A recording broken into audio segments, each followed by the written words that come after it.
اولا السيد الكاتب العام تحياتي، شكرا لكم على الحضور، شكرا لكم على الدعم الحقيقي للبرنامج الوطني للتحليل باسم السيد وزير الشباب والثقافه والتواصل. السيده المديره، يعجز الكلام عن ما يقال لك وانت تتحركين شمالا وغربا رفقه الفريق كامل من القسم والمصلحه والتكوين والجميع.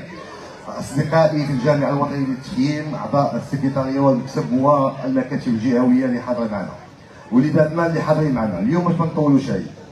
المخيم انا خطابي للاطفال، المخيم غيبقى ذاكره عندكم في تاريخكم. انا عشت في المخيم عندي 9 سنين وباقي كنتذكر اول وجبه كليت، وباقي كنعقل اول لعبه لعبناها، وباقي كنعقل نهار درنا السهره ومشينا للبحر، وعقل على الاصدقاء ديالنا وحنا غادي كنكبروا. بمعنى هذه اللحظات غتبقى عندكم في التاريخ الحياه ديالكم. المخيم اللي كنقولوا به راه هو المشاركه والاصدقاء من المغرب كامل. بقينا ديك الساعه كنكتبوا الرسائل بعضياتنا، اليوم كاين التليفون مزيان. وبقينا كذلك تعلمنا المهارات ديال الابداع في المعامل التربويه وفي الرقص في التعبير في المسرح. ومن المخيم تعلمنا كيفاش كنتكلموا، كيفاش الفن والخطابه.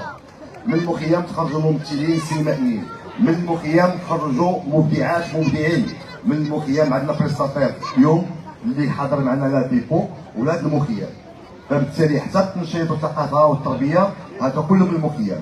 عبركم كنهديكم اجمل تحيه، كنقول لكم هذا المخيم اللي فضاء زوين ديال بوزنيقه، كنفرحان بكم.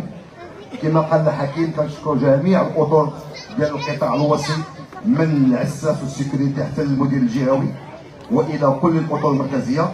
كنشكر صحابنا الاطر ديال العمل الجمعوي والجمعيات الجاده اللي كيتطوعوا، وهاد الاطر ديالكم اللي كنقول كيتطوعوا يعني كيجوا مجانا.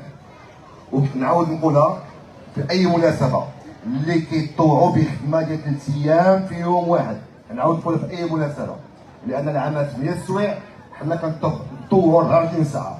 هذا 24 ساعه فيها الحب، فيها الامل، وفيها المستقبل، وفيها بناء البشر اللي هو بناء الجيل الجديد اللي هو الطفوله المغربيه. احبائي اصدقائي، كنتمنى لكم عطله سعيده، وعبركم كنقول لجميع اطفال المغرب كل عام والطفوله المغربيه بالف سلام وشكرا.